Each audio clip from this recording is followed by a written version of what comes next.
जीवन में कभी कभी हम एक ऐसे दोराहे पर होते हैं जहां हमें यह समझ में नहीं आता कि आगे इन दो विकल्पों में से, इन दो रास्तों में से हम कौन सा रास्ता चुनें।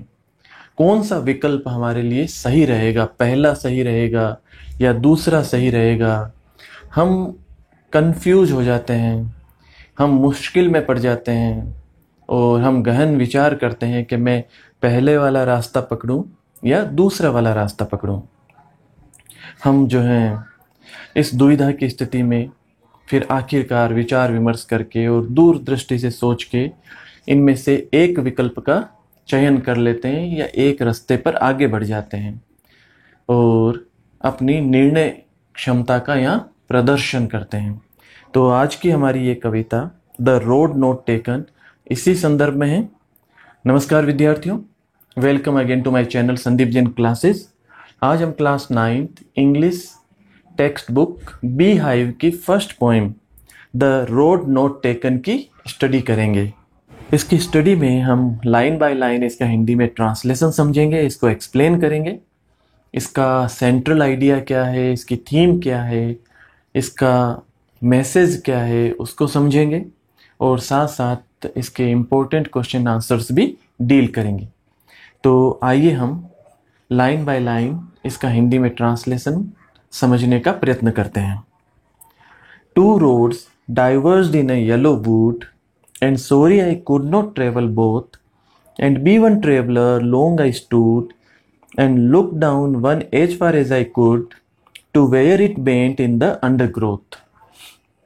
पहली लाइन से, टू रोड्स डाइवर्स्ड, दो सड़कें अलग अलग दिशाओं में विभाजित हो रही थी। डाइवर्स होना यानी विभाजित होना, बंटना। इन अ येलो वुड, एक पीले जंगल में। जंगल पीला कब होता है? पतझड़ की ऋतु में, जब उसकी पत्तियां पीली पड़ जाती हैं। यानी जो कवि यहाँ मौसम बता रहे हैं वो है पतझड़ का मौसम। और कवि जो है चलते चलते एक जंगल के मुहाने पर, एक जंगल के किनारे पहुंच चुके हैं जहाँ पे आगे दो सड़कें हैं और दोनों सड़कें उस जंगल में आगे अलग अलग दिशाओं में जा रही है। अब कवि को यहाँ किसी एक सड़क का चुनाव करना है, किसी एक विकल्प का चयन करना है। And sorry I could not travel both, और लेखक आगे कहते हैं कि अफसोस है, माफी चाहता हूं कि मैं दोनों सड़कों का चयन नहीं कर सकता था। मैं दोनों ही सड़कों पर नहीं जा सकता था, मुझे इनमें से किसी एक का चयन करना ही था। And be one traveller long I stood and look down one as far as I could, और क्योंकि मैं एक यात्री था, एक ही यात्री था, एक ही सड़क पर मैं जा सकता था। लॉन्ग आई स्टूड, मैं लंबे समय तक वहां खड़ा रहा। कहाँ खड़े रहे? उस स्थान पर जहां पर आगे सड़क दो अलग अलग दिशाओं में डाइवर्ज हो रही थी, विभाजित हो रही थी, जहां लेखक के सामने एक विकल्प का चयन करने का ऑप्शन था। तो लंबे समय तक कवि जो है वहां खड़े रहे।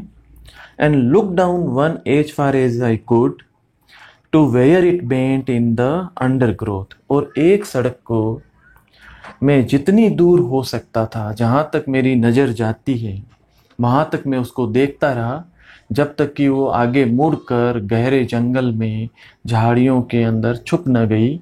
यानी लेखक ने उस एक सड़क को वहां तक देखा कि आगे वो कहाँ मुड़ रही है, कहाँ जा रही है।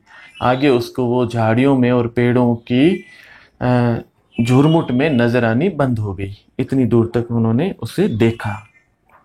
तो ये हमारा पहला स्टेंजा।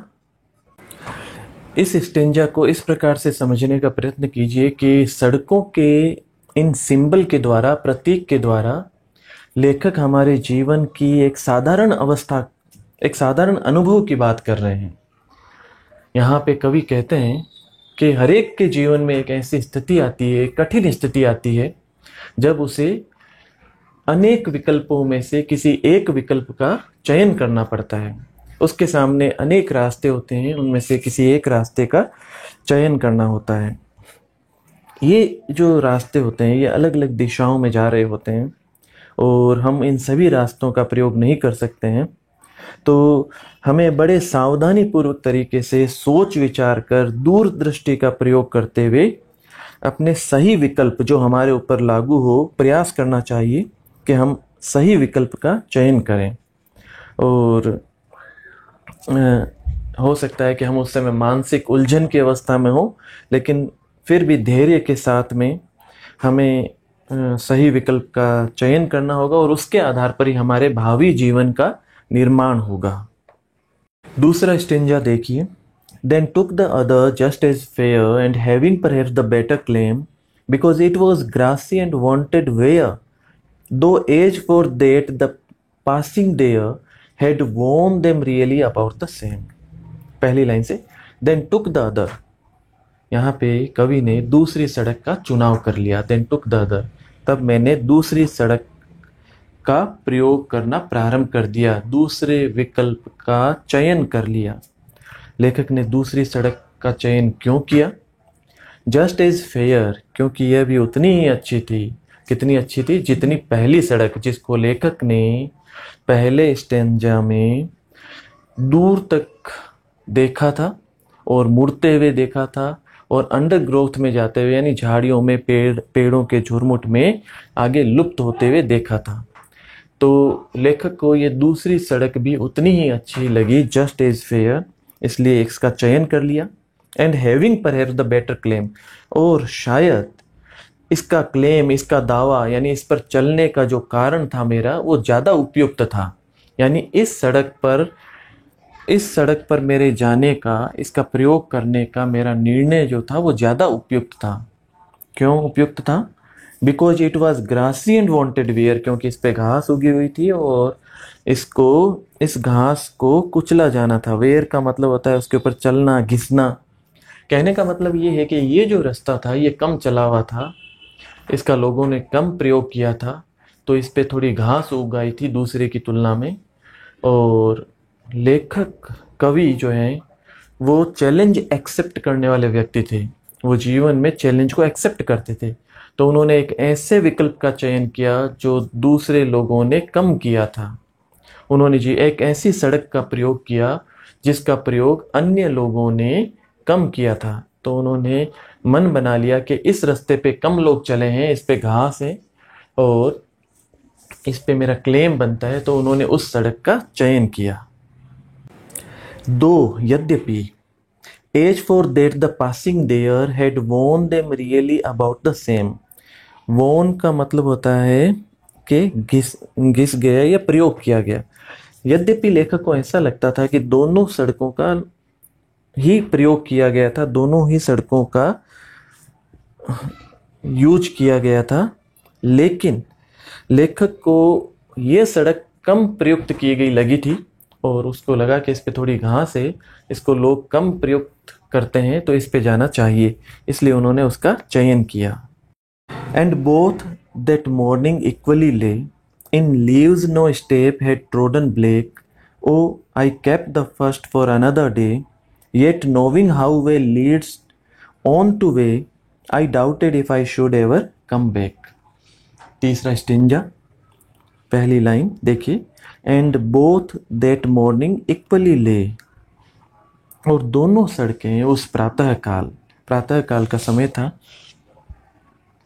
दोनों सड़कें कवि के सामने एक समान रूप से फैली हुई थी। इक्वली ले यानी बराबर, कवि के पास में मौका था, वो उन दोनों सड़कों में से किसी भी सड़क पर आगे बढ़ सकता था।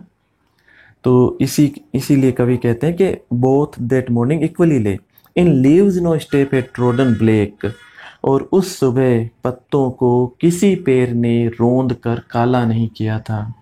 यानी उस प्रातः उन दोनों सड़कों पर ही कोई नहीं गया था।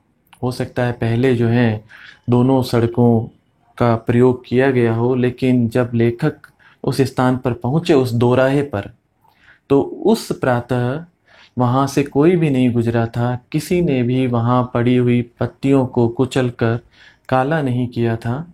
ये इसका प्रतीक है। Oh I kept the first for another day, आगे लेखक कहते हैं, ओ मैंने पहली सड़क को किसी अन्य दिन चलने के लिए रख दिया। यानी पहली सड़क का मैंने प्रयोग नहीं किया। और शीर्षक भी है द रोड नोट टेकन, ये पहली वाली सड़क है। उसका प्रयोग मैंने सोचा मैं किसी अन्य दिन करूँगा। आज मैं इस दूसरी सड़क का प्रयोग करूँगा, इस दूसरे विकल्प का चयन करूँगा। तो लेखक ने दूसरे विकल्प का चयन किया और पहले विकल्प को किसी अन्य दिन के लिए, फिर कभी के लिए छोड़ दिया। Yet knowing how way leads on to way, I doubted if I should ever come back. और लेखक आगे कहते हैं कि फिर भी यह जानते हुए, लेखक को पता था, यह जानते हुए कि एक रास्ता आगे कैसे फिर दूसरे रास्तों में विभक्त हो जाता है, वो फिर आगे नए रास्ते निकालता है। इस प्रकार से एक रास्ते पे आगे बढ़ते हुए नए रास्ते मिलते मिलते ये संभव नहीं होता है कि कभी वापस उस पहली जो सड़क को छोड़ दिया गया था वहाँ पर आना संभव हो पाएगा। कहने का मतलब ये है कि लेखक को ये संदेह था कि वो शायद ही कभी इस पहली सड़क का प्रयोग कर पाएगा, इस पहले विकल्प का प्रयोग कर पाएगा, क्योंकि जिस दूसरी सड़क को उसने पकड़ा है, जिस दूसरे रास्ते को उसने पकड़ा है, जीवन में जो दूसरा विकल्प उसने अपनाया है, उससे ही वो आगे बढ़ते बढ़ते उन नए नए रास्तों पे निकल जाएगा जिससे इस पहली सड़क पर आना संभव नहीं हो पाएगा। ये इसको उसका अंदेशा था, उसको इसका संदेह था, डाउट था। आगे देखिए लास्ट स्टेंजा में, I shall be telling this with a sigh, somewhere edges and edges hence, two roads diverged in a wood, and I took the one less traveled by, and that has made all the difference. यहाँ देखिए अंतिम stanza, और अंतिम stanza में कवि जो हैं वो रिग्रेट से भरे हुए हैं, वो पश्चाताप से भरे हुए हैं, वो प्रायश्चित कर रहे हैं, रिपेटेंस कर रहे हैं। किस बात का प्रायश्चित कर रहे हैं? कि उन्होंने उस दूसरी सड़क का चयन क्यों किया, उसकी भावना यहाँ पे परिलक्षित होती है। देखिए, I shall be telling this with a sigh, somewhere edges and edges hence. कवि कहते हैं कि मैं कभी युगों युगों के बाद, यानी बहुत समय पश्चात यह बता रहा हूँगा। वो कह रहे हैं विद साई, आ भरकर बता रहा हूँगा, यानी लेखक को अब जो अपना चयन उसने किया था, जिस विकल्प का उसने चयन किया, जो दूसरी रोड उन्होंने ली, वो अब उसके ऊपर पछता रहे हैं, पश्चाताप कर रहे हैं। उनको अब ये विकल्प अपना गलत लग रहा है कि मैंने गलत विकल्प का चयन कर लिया, मैंने सही विकल्प का चयन नहीं किया, मैंने ज़्यादा खतरा मोल ले लिया, ऐसी सड़क पे मैं चल दिया जिस पे कम लोग चले थे। इसका अब लेखक को पछतावा है। तो वो कह रहे हैं कि मैं युगों युगों बाद लोगों से ये कह रहा हूँगा और आह भरकर कह रहा हूँगा, क्या कह रहा हूँगा कि two roads diverged in a wood, कि दो सड़कें एक जंगल में विभाजित हो रही थी। एंड आई, और मैंने, I took the one less travelled by, मैंने वह सड़क प्रयोग में ले ली जो कम चली हुई थी, जिसका कम प्रयोग किया गया था। और यहाँ पर एक चैलेंज एक्सेप्ट करते हुए लेखक ने एक ऐसे रास्ते का प्रयोग किया, एक ऐसे जीवन में एक ऐसे विकल्प का चयन कर लिया जो कम लोगों द्वारा यूज किया गया था। And that has made all the difference, और उसने, इसी ने जीवन में सारे अंतर को पैदा कर दिया। ऑल द डिफरेंस, यानी मेरा जीवन जो है, यदि मैंने पहली वाली सड़क का चयन कर लिया होता जिस पर ज़्यादा लोग चले थे, तो मेरा जीवन जो है पहले से बेहतर होता। आज की तुलना में जब दूसरी सड़क का चयन करने के बाद में जो मेरा जीवन है, यहाँ सड़क क्या है, सिंबल है, प्रतीक है। तो दूसरे विकल्प जो उसने, लेखक ने चयन किया था, जो थोड़ा रिस्की था, जो थोड़ा खतरनाक था, जिसका कम लोगों ने प्रयोग किया था, लेखक के अनुसार वो विकल्प उनके जीवन में सही साबित नहीं हुआ। और अगर मैं प्रथम विकल्प का चयन कर लेता, जो ज़्यादातर लोगों ने जिसका चयन किया था, तो मेरा जीवन आज अलग होता और मेरा जीवन जो है वो आज की तुलना में बेहतर होता। ऐसा यहाँ पे कवि कहना चाहते हैं। तो इस कविता की जो थीम है वो बेस करती है निर्णय क्षमता के ऊपर। इसका जो केंद्रीय भाव है, सेंट्रल आइडिया है, वो है डिसीजन मेकिंग। कि हमारे जीवन में एक ऐसा क्षण आता है कि हमें एक निर्णय लेना होता है, हमारे सामने विकल्प उपलब्ध होते हैं, तो हम उस समय किस प्रकार से निर्णय लें। यहाँ पे कवि के सामने एक येलो वुड में दो सड़कें थी, वो डाइवर्स हो रही थी और लेखक को चयन करना था कि वो कौन सी सड़क पर जाए। तो उसने कम चली हुई सड़क जो लेस ट्रेवल्ड बाय थी उसका चयन किया और उसी से उसके जीवन में सारा परिवर्तन आ गया, उसके पूरे जीवन की दशा और दिशा बदल गई। तो यहाँ पे कवि जो एक मैसेज जो देना चाहते हैं वो ये है कि हमारे सामने अनेक तरह की अपॉर्चुनिटीज़ आती है, जीवन में अनेक अवसर आते हैं। हम उन अवसरों को और उन चैलेंजेस को स्वीकार करें और धैर्यपूर्वक और समझबूझ के साथ में उन अवसरों को क्रियान्वित करें। उनका जो डिसीजन हम लें वो भली भांति डिसीजन लें, सोच विचार कर, इधर उधर पता करके, और एक ऐसा डिसीजन लें कि हमें आगे जाके पछतावा ना करना पड़े। तो हालांकि लेखक ने एक कम जो प्रयुक्त की जाने वाली सड़क थी या कम यूज किया जाना विकल्प था वो चयन किया था, उसने उस चुनौती को स्वीकार किया और जिस मार्ग पे कम चला जाता था उस पर चलकर दिखाया था। लेकिन फिर भी अब उनके जीवन में एक पश्चाताप से भरे हुए हैं, एक पछतावे से भरे हुए हैं कि काश में दूसरे रास्ते का तो चयन किया था, काश में उस पहले रास्ते का चयन कर लेता, उस अन्य विकल्प का मैं चयन कर लेता। इसमें कुछ महत्वपूर्ण क्वेश्चंस हैं कि where does the traveller find himself, यात्री ने अपने आप को कहाँ पाया। What problem does he face, वह किस समस्या का सामना करते हैं। हमने देखा कि traveller finds himself in a yellow wood from where the two roads diverged. हमने देखा कि एक ऐसे जंगल में अपने आप को पाया, पीले पड़ चुके जंगल में पाया, जहाँ आगे सड़क जो है वो दो अलग अलग दिशाओं में विभाजित हो रही थी।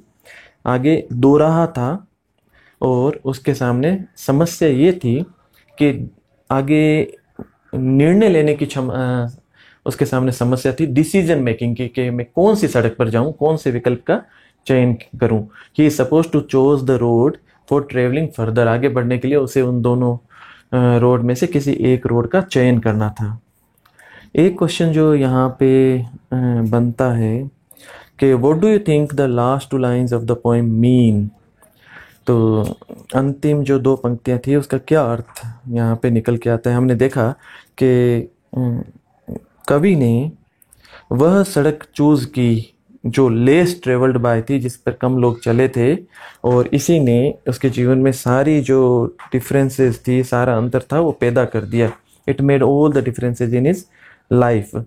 तो इसको कवि इस संदर्भ में दिखाते हैं, वो कहते हैं कि इसके कारण जो हैं उनके जीवन में परेशानियां पैदा हुई। वो अपने इस डिसीजन को रिग्रेट करते हैं, पछतावा प्रकट करते हैं और वो सोचते हैं कि उस दिन वो जो अपॉर्चुनिटी मिली थी पहली सड़क पर चलने की वो उन्होंने खो दी, और उन्होंने सोचा था कि मैं किसी अन्य दिन उस पर चल लूँगा, वो मौका कभी फिर उनके जीवन में आया नहीं।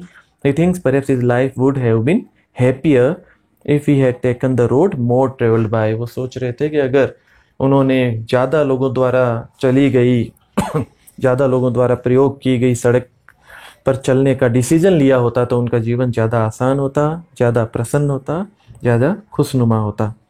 तो आशा है आपको ये कविता और इसके जो थीम और इसका जो सेंट्रल आइडिया, इसका मैसेज जो है भली भांति समझ में आ गया होगा। यदि आपको मेरा ये लेसन पसंद आया है तो आप इसे लाइक ज़रूर करें। आपने यदि इस चैनल को अभी तक सब्सक्राइब नहीं किया है तो इसे सब्सक्राइब ज़रूर करें। बहुत बहुत धन्यवाद।